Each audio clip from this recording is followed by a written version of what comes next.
That your car, ma'am, or are you just standing near it?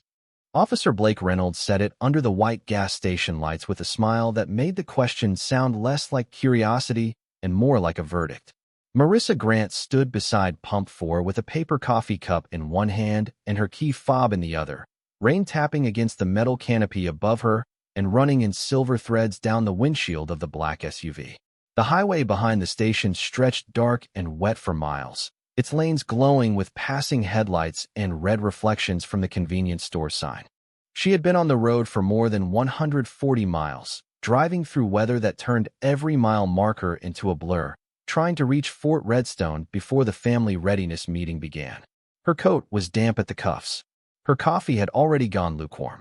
Her phone had buzzed twice in her pocket, but she had ignored it long enough to pay for gas, buy a bottle of water, and step back outside into the kind of night that made small towns feel even smaller.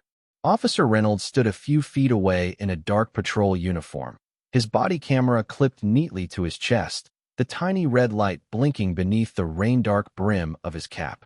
Beside him, Officer Daniel Pierce remained closer to the cruiser, younger, quieter, watching the scene with the stiff posture of someone who had not yet decided whether silence was obedience or fear.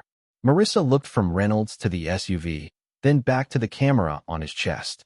"It is mine," she said calmly. "And your body camera should record the question exactly as you asked it." The air under the canopy changed. A man filling a pickup truck stopped squeezing the gas handle. Inside the store, Lily Harper, the clerk on night shift, glanced up from behind the counter at the security monitor. Reynolds's smile thinned. He was used to nervous laughter, quick apologies, lowered eyes, hands fumbling for papers before he even asked. He was not used to a black woman answering him as if every word already belonged in a transcript. "You always talk to officers like that?" he asked. Marissa did not move. "I answer questions clearly." "That sounds like attitude." "No," she said, setting her coffee on top of the pump with careful control. "That sounds like documentation." Pierce shifted slightly near the cruiser. Reynolds noticed and turned his shoulder just enough to reclaim the moment. "License and registration."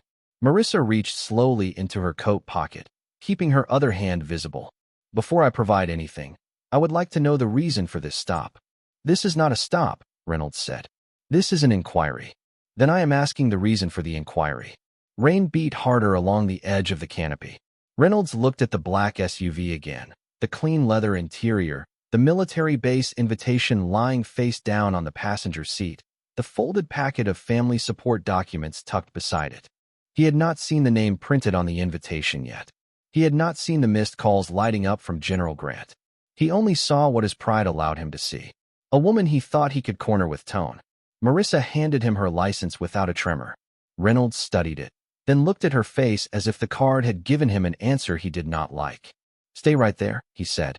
Marissa looked up at the gas station camera above the store entrance, then back at his blinking body camera.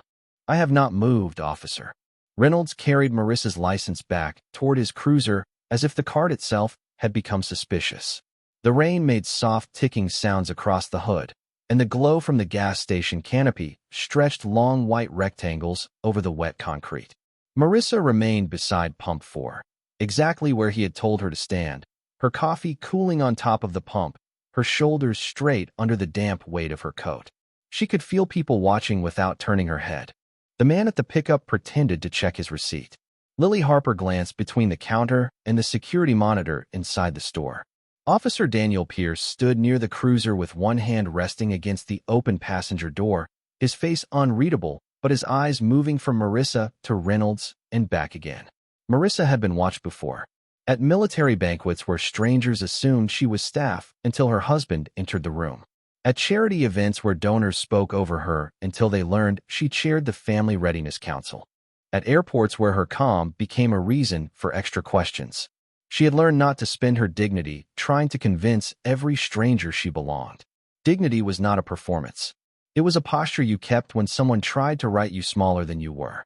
Her phone vibrated again in her pocket, a steady pulse against her side. She knew who it was without looking. Nathaniel did not call repeatedly unless timing mattered. The meeting at Fort Redstone was not ceremonial. Families from 3 deployment groups were gathering to discuss emergency support, housing concerns, mental health resources, and the quiet pressure carried by spouses who smiled in public while worrying in private. Marissa had spent weeks organizing the documents on the passenger seat, reading every note from every mother, husband, wife, and child who felt unseen by the system that depended on them. She was not late because she had taken a wrong turn. She was late because a man with a badge had looked at her car before he looked at her name. Reynolds returned with her license in one hand and a look that had sharpened during the short walk. "Where are you headed tonight?" he asked. "Fort Redstone." Pierce looked up at that. Reynolds did not. "For what?" "A scheduled meeting." "What kind of meeting?" Marissa looked at his body camera again. "Officer Reynolds, is there a lawful reason you are questioning my destination?" His jaw tightened. "I asked the questions, and I am answering within my rights." A thin silence spread under the canopy. Reynolds glanced toward the SUV. "Registration." Marissa turned slowly, opened the driver's side door only wide enough to reach the glove compartment, and retrieved the document. The interior light revealed the cream envelope on the passenger seat, the official invitation partially visible beneath the edge of a folder. Pierce saw the base emblem first. His eyes flicked toward Reynolds. "Blake," he said quietly. "That looks like base material." Reynolds took the registration from Marissa without looking at Pierce. "People print things." Marissa closed the door. "You can verify it with Fort Redstone. I am not calling a military base because you have nice stationery." Her phone vibrated again. This time Reynolds heard it. He looked down at her coat pocket. "Who keeps calling you?" Marissa's voice stayed level. "My husband." "Then he can wait."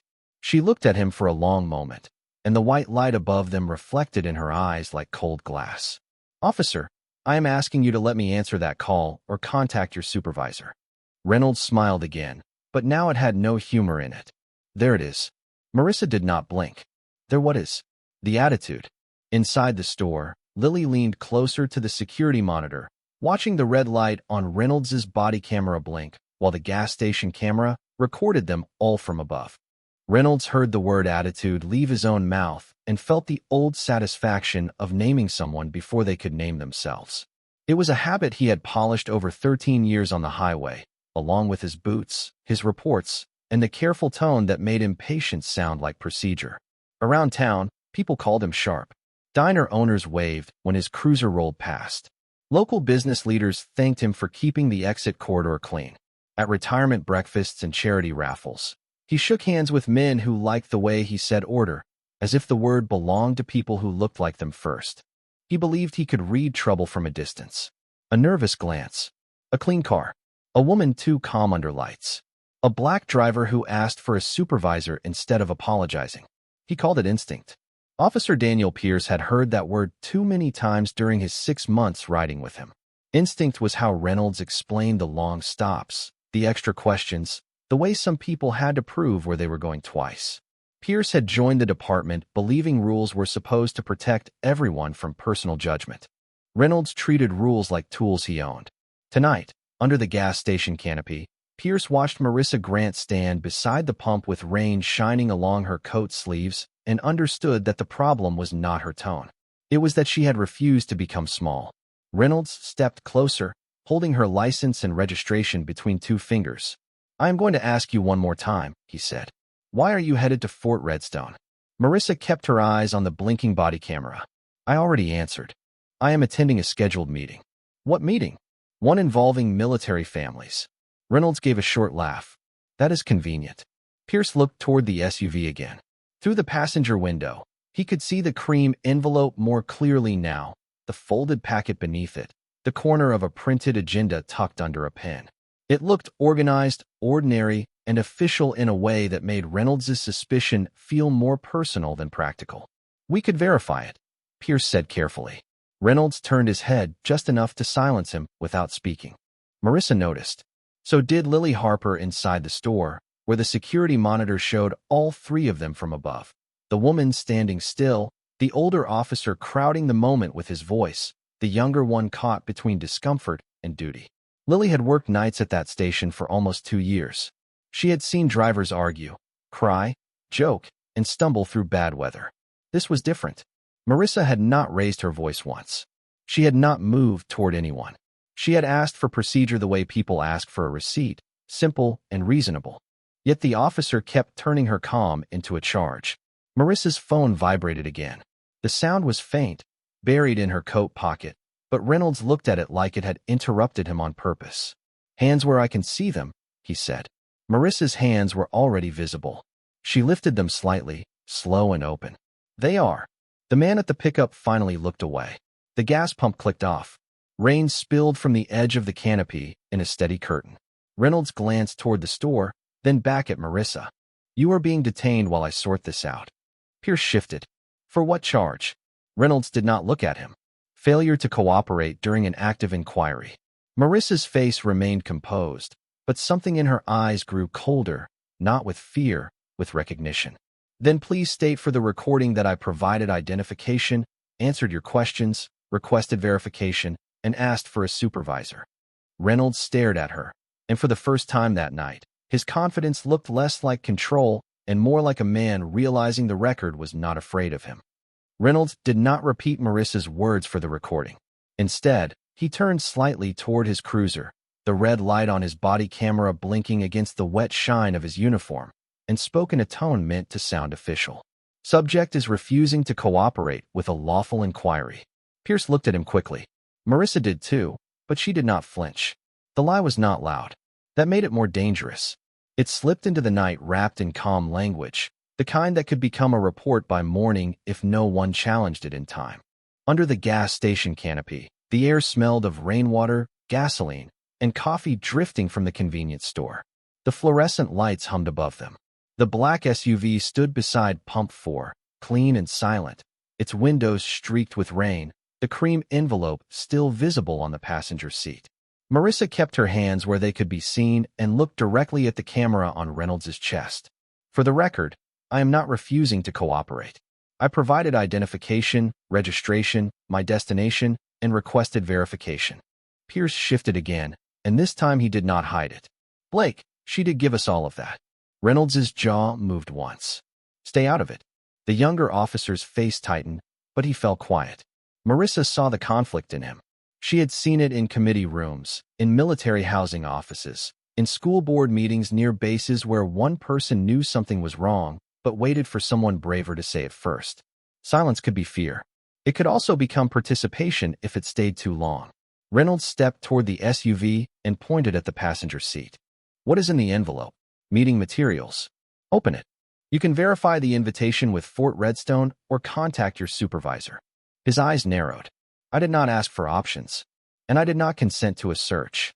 A passing car slowed at the edge of the lot, headlights sliding across the scene before continuing back onto the highway. Inside the store, Lily Harper stood frozen behind the counter, the security monitor reflecting in her glasses. She could see the full angle from camera 3. Marissa standing still, Reynolds pressing harder with each calm answer, Pierce watching like a man measuring his own conscience. Lily reached beneath the counter and touched the phone, not dialing yet, just feeling the weight of it under her fingertips. Marissa's cell phone vibrated again, longer this time. Reynolds glanced down. "Do not reach for it." "I am not reaching." "Who is General Grant?" The question came out before he could make it sound casual. Pierce looked sharply at the phone screen. Marissa's expression changed only slightly, a stillness gathering around her. "My husband." Reynolds gave a short laugh. "Your husband is a general." "Yes. A 4-star general just happens to be calling you at a gas station." Marissa looked at him in the cold white light. "No, officer. My husband is calling because I am late to a meeting he knows I would never miss without a reason." The rain softened for a moment, and in that small hush the phone kept glowing in her pocket. Reynolds held her license tighter. "Nice try," he said. Pierce looked at the SUV, then at the invitation, then at Marissa. "We should verify it." Reynolds turned on him. "I said I have it handled." But the moment was no longer fully his. Lily lifted the store phone, eyes fixed on the security screen, and began searching the base contact number printed on the invitation visible through the SUV window. Reynolds stepped between Marissa and the SUV as if the space beside Pump 4 had become his courtroom. The red and blue lights from his cruiser rolled across the wet concrete in slow waves, catching the edge of her license in his hand and the silver trim of the black vehicle behind her. "Stand by the cruiser," he said. Marissa looked at him, then at Pierce. then toward the store window where Lily Harper had disappeared from the counter for a moment. "Am I free to leave?" Reynolds smiled without warmth. "Not anymore." The words landed under the canopy with a quiet finality. The man by the pickup lowered his eyes and twisted his gas cap shut faster than before. A minivan at Pump 2 pulled away without finishing its receipt. People had a way of leaving when courage became inconvenient. Marissa walked to the side of the cruiser with slow, deliberate steps, keeping her hands visible, her chin level, her breathing even. Inside her pocket, the phone vibrated again, longer than before, then stopped, then started again. The screen glowed through the fabric just enough for Reynolds to see the same name. General Grant. He looked at it and gave a soft laugh. "You really expect me to believe that?" "I expect you to verify what you doubt," Marissa said. "That is how procedure works. Procedure is not you giving orders." "I am not giving orders. I am asking you to follow yours." Pierce moved closer to the SUV, not touching anything, only leaning enough to read the envelope through the rain-streaked passenger window. Fort Redstone Family Readiness Council. His eyes shifted to the printed agenda beneath it, then to the folded packet of names, housing requests, medical travel notes, childcare concerns, letters from spouses who had written because someone told them Marissa Grant would listen. Pierce felt something uncomfortable settle in his chest. This was not contraband. This was not a threat. This was a woman carrying other people's worries to a room that was waiting for her. "Blake," he said carefully, "the invitation looks official." Reynolds turned on him with a hard stare. "Back up." Pierce did not step back right away. That hesitation was small, but Marissa saw it. So did Reynolds. His authority had begun to show cracks, and he reached for the easiest way to cover them. "Subject is being detained for obstruction during an active inquiry," he said toward his body camera. Marissa's eyes lifted to the blinking red light. "For the record, I have not obstructed anything. I answered questions, provided documents, requested a supervisor, and asked to take a call from my husband. You do not get to decide what matters here." "No," she said quietly. "The record does." Inside the store, Lily held the phone to her ear with one hand and watched the security monitor with the other. The first number she had tried led to a base information desk. The second transferred her to a duty line. Now a calm voice was asking her to repeat the name on the invitation visible in the vehicle.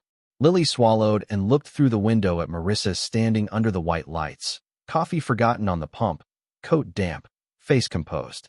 "Marissa Grant," Lily said. "She is being held outside by police, and she has been asking them to verify Fort Redstone."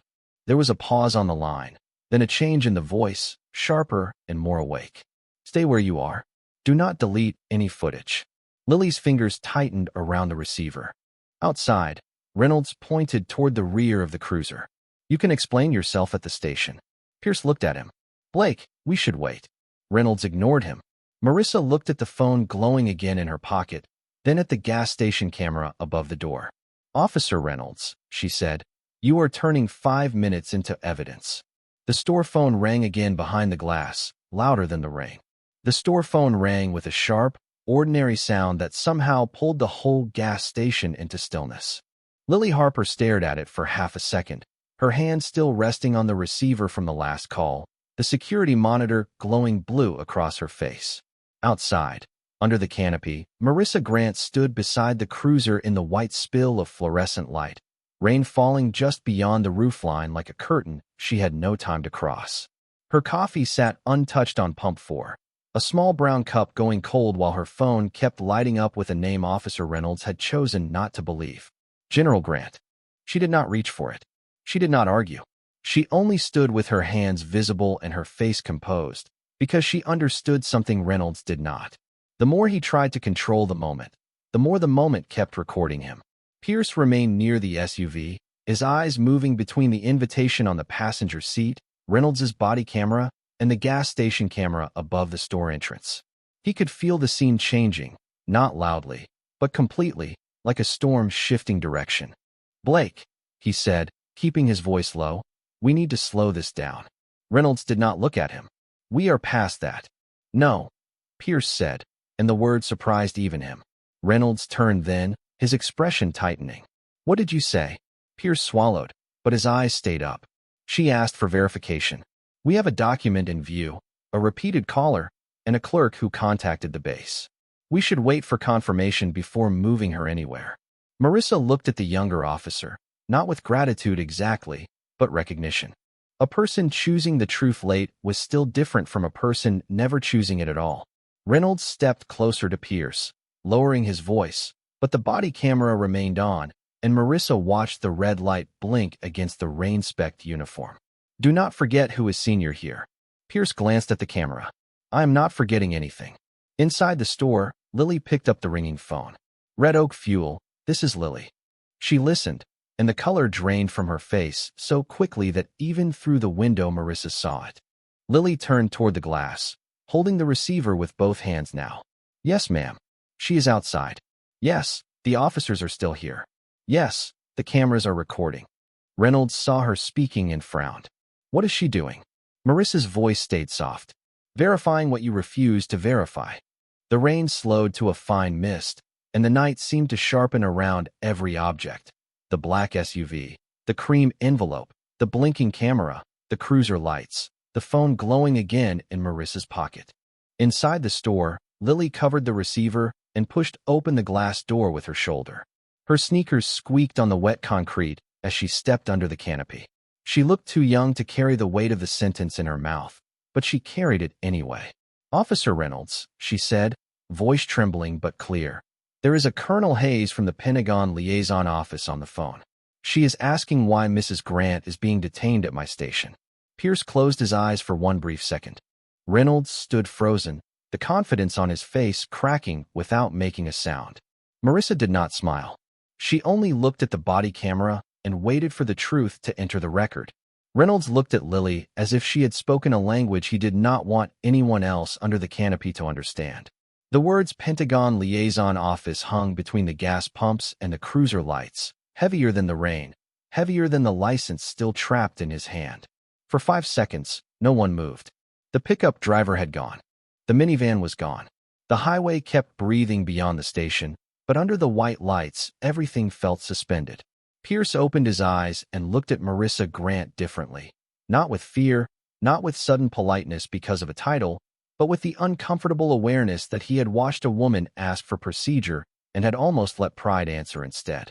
Reynolds recovered first, or tried to. Give me the phone, he said to Lily. His voice was flat now, drained of the casual mockery he had worn so easily minutes earlier. Lily held the receiver against her chest. She asked to speak with Mrs. Grant. Reynolds stepped toward the store door. This is my scene. Marissa's voice stopped him without rising. No, officer. This is a recorded interaction at a public business, involving a citizen you detained after refusing verification. Pierce looked at the body camera again. The red light was still blinking. Reynolds noticed the glance and stiffened. He took the receiver from Lily and lifted it to his ear. This is Officer Reynolds. The voice on the other end was calm, female, and precise. Officer Reynolds, this is Colonel Rebecca Hayes from the Pentagon Liaison Office. You are currently detaining Mrs. Marissa Grant, invited guest of Fort Redstone, spouse of General Nathaniel Grant, and scheduled participant in a family readiness meeting. Confirm her status and explain why she has not been permitted to answer repeated calls. Reynolds's throat moved. He looked at Marissa, then at the SUV, then at the envelope he had dismissed without reading. Colonel, there has been a misunderstanding. The pause that followed seemed to reach across every camera at the station. Then preserve the record so the misunderstanding can be reviewed accurately. Pierce lowered his eyes for a moment, because that sentence said what he had been afraid to say. Marissa stood under the lights with rain misting behind her, coffee cold, phone still glowing in her pocket, and felt no triumph. Only the tired weight of something familiar. She had not wanted her husband's rank to prove her humanity. She had wanted the law to do that before anyone knew his name. Colonel Hayes continued, her voice sharp enough now for Lily and Pierce to hear fragments through the receiver. Gas station video, body camera footage, dispatch notes, and all statements from both officers are to be preserved. Mrs. Grant is to be allowed to contact Fort Redstone immediately. Reynolds's hand tightened around the phone. I did not know who she was. Marissa looked at him then, and the canopy lights reflected across her face like pale fire. That is exactly the problem, she said. You did not need to know who my husband was. You only needed to know the law. Pierce turned toward his own notepad and began writing, slowly at first, then with growing certainty. Time of initial contact. Identification provided. Verification requested. Supervisor requested. Detention continued. Lily stood by the store door, still pale, still holding herself steady. Reynolds lowered the phone, but he did not look powerful anymore. He looked like a man hearing his own words come back to him with witnesses attached. Marissa finally reached into her pocket, slowly, in full view of both officers, and answered the call that had been waiting. Marissa answered with the speaker turned low, but the first sound of her husband's voice still changed her face. Not because it rescued her. Not because the rank behind it suddenly made her real. Because beneath the calm voice of General Nathaniel Grant was the fear of a man who had spent his life managing crises and had just realized the one person he could not reach was standing under gas station lights with strangers, deciding whether she deserved basic procedure. "Marissa," he said, controlled but tight, "are you safe?" She looked at Reynolds, then at Pierce, then at the body camera still blinking in the cold white light. "I am safe enough to speak," she answered. That sentence settled over the canopy with more force than anger ever could. Reynolds lowered his eyes. Pierce stopped writing for half a second, then continued.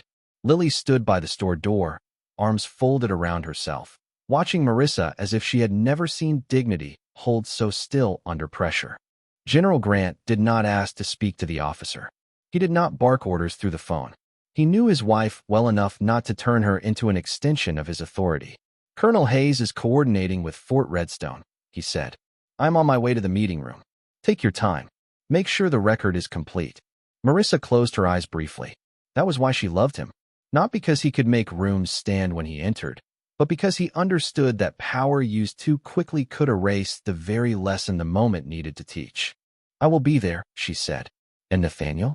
"Yes. Tell the families I am sorry for the delay." His voice softened. "They are waiting for you." When the call ended, the night felt different. The rain had thinned to a mist, and the reflections on the concrete looked almost still. Marissa placed the phone back in her pocket, then turned to Reynolds. "I need my license and registration returned." Reynolds handed them back without the careless confidence he had used before. His fingers did not brush hers.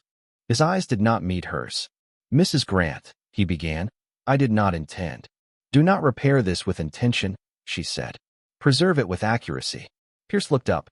Marissa continued, her voice calm, each word clean enough for every camera. "Your report should say I provided identification. It should say I stated my destination. It should say I requested verification, asked for a supervisor, and was detained after doing all of that. It should say Officer Pierce recommended verification before transport. It should say the clerk called Fort Redstone when you would not." Lily's lips parted slightly, but she said nothing. Pierce wrote faster now. Reynolds swallowed, his jaw tense, but the argument had left him. Colonel Hayes's voice came again from the store phone, still connected inside. "Officer Pierce, confirm preservation of body camera footage and gas station video." Pierce stepped toward the store entrance. "Yes, Colonel. I will document it." Reynolds turned sharply, but there was no command left strong enough to stop what had already begun. Marissa picked up her cold coffee from Pump 4 and looked at it for the first time in several minutes. It seemed like a small, ordinary thing from another life. She threw it away, then opened the SUV door and took the cream envelope from the passenger seat. The family readiness documents were still dry, still organized, still waiting. She looked at Reynolds one last time. The law should not need a last name before it remembers its purpose. Then she stepped into the driver's seat, and under the steady gaze of 3 cameras, the record kept breathing. Fort Redstone rose from the dark beyond the rain like a place built out of discipline and quiet light. By the time Marissa Grant reached the main gate, the storm had softened into a fine mist, and the black SUV carried thin silver lines of water across its hood. The guard checked her identification, then looked at the invitation on the passenger seat and straightened with a kind of respect that did not feel heavy, only proper. No one asked whether the car was hers. No one asked why she sounded calm. No one turned dignity into suspicion. She drove through the gate slowly, past rows of wet flags, past brick buildings glowing behind security glass, past sidewalks where young service members moved quickly under umbrellas toward night duty. Her hands stayed steady on the wheel, but the delay sat inside her chest like a stone. Not because she had been embarrassed. She had survived embarrassment long before she married a general. It stayed because she knew how easily the same 5 minutes could have ended differently for someone without cameras, without a recognizable last name, without a clerk willing to make a call, without a younger officer finally choosing the record over loyalty. Inside the family readiness building, the hallway smelled faintly of floor polish, coffee, and raincoats. Voices quieted when Marissa entered, not because she demanded silence, but because everyone had been waiting. General Nathaniel Grant stood near the conference room door in his dress uniform, tall and composed, but his eyes softened when he saw her. He did not pull her into a display of relief. He knew her better than that. He simply stepped aside and let her enter first. Around the table sat spouses, parents, adult children, counselors, and officers responsible for the families behind the uniforms. Some faces were tired. Some were worried. All of them turned toward the cream envelope in Marissa's hand. She placed it on the table and smoothed one damp corner with her thumb. "Thank you for waiting," she said. Her voice was steady, though the night still clung to her coat. "Some delays teach us exactly why this work matters." No one interrupted. Colonel Rebecca Hayes sat at the far end of the room with a separate folder closed beneath her hand. On its cover was the incident review request from the gas station, along with a preservation checklist for body camera footage, store video, dispatch notes, officer statements, and witness contact. Officer Daniel Pierce had already submitted his first written account. Lily Harper had secured the original gas station footage. Officer Reynolds's report would no longer be the only version of the night. Marissa saw the folder, then looked back at the families. She did not smile. This was not victory. Victory would have meant no one needed proof to be treated lawfully. She opened the meeting packet and began with the first family letter, reading the concern exactly as it had been written. Housing delays, childcare gaps, counseling access, transportation for medical visits. Names returned to the room one by one, not as complaints, but as lives asking not to be overlooked. Later, after the meeting ended and the families left in quiet groups, Marissa stood by the window overlooking the wet parade ground. Nathaniel came beside her without speaking. Across the room, Colonel Hayes opened the review folder and placed the gas station still frame on top. Marissa looked at the image for a long moment. White lights, wet concrete, a black woman standing still while power tried to decide what she was worth. Then she turned back to the table, picked up a pen, and wrote the first instruction in clean, careful letters. "Start with the camera." Outside, the flags moved gently in the last wind of the storm, and inside, under steady military lights, the truth began its quieter march.